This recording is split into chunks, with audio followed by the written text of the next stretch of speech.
Good evening.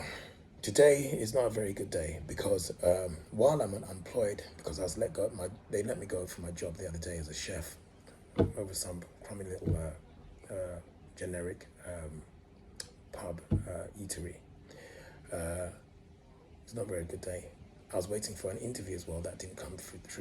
A video call interview that didn't come through. So that was pretty much a double whammy for myself.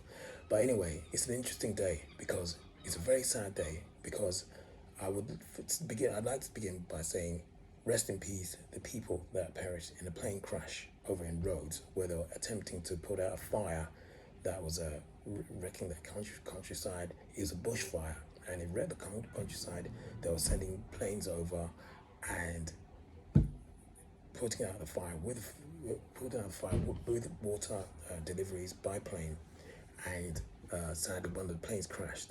I'd like to say rest in peace. The pilots were flying that plane. Very brave man, invariably, but I suppose the circumstances grew too great for themselves, and the situation overwhelmed them, and the plane hit the hills, and there were many tourists, tens of thousands of tourists evacuated from Rhodes Island in Greece, and they were evacuated, but one of the pilots perished when the plane didn't successfully put out the fires, but instead they came to a very sad end. But then also in Brighton, and here's the connection. In Brighton, there's a place called the Royal Albion Hotel. The Royal Albion Hotel burnt to the ground about 4 or 5 days ago.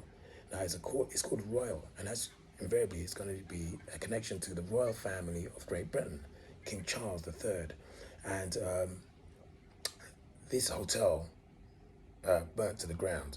But the name of the hotel is Albion. Albion also is another name for Great Britain, for the United Kingdom, for England, and so this would suggest a bad omen for Great Britain, that Albion is burnt to the ground in Brighton.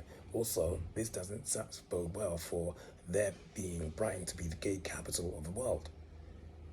See, because if it's the gay capital of the world, this has a this has some kind of resonance with there being a place called Sodom and Gomorrah in the Holy Bible. These were burnt to the ground by the Lord's disapproval of their behavior in Sodom and Gomorrah, namely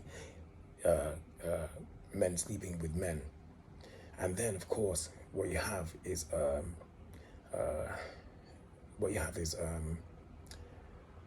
Great Britain, which is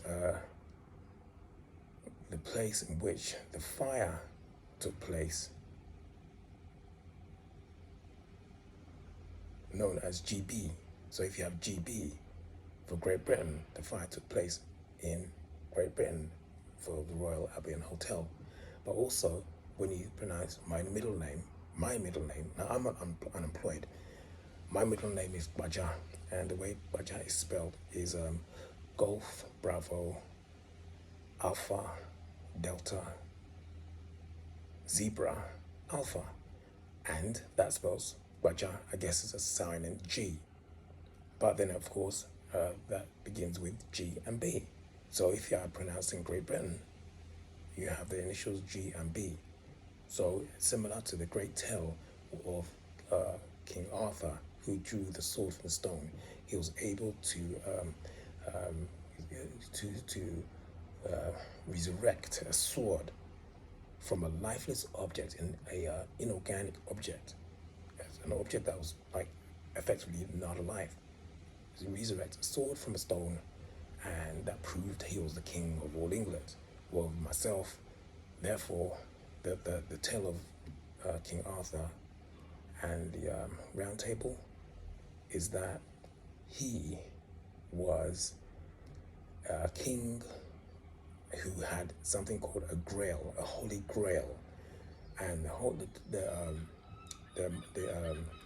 the connection with the holy grail is that it was said that the land and the king are one. If the king suffered, the land suffered.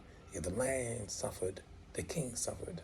And here we have that GB, which stands for Great Britain, but also with my middle name, which is Baja from Ghana, begins with GB, even though it's pronounced, you have a silent G.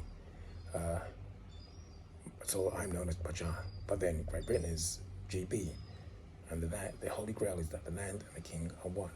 And here, I'm suffering, the land is suffering. Is there a connection? Is this proof positive that maybe the real king of all England is Emmanuel Baja?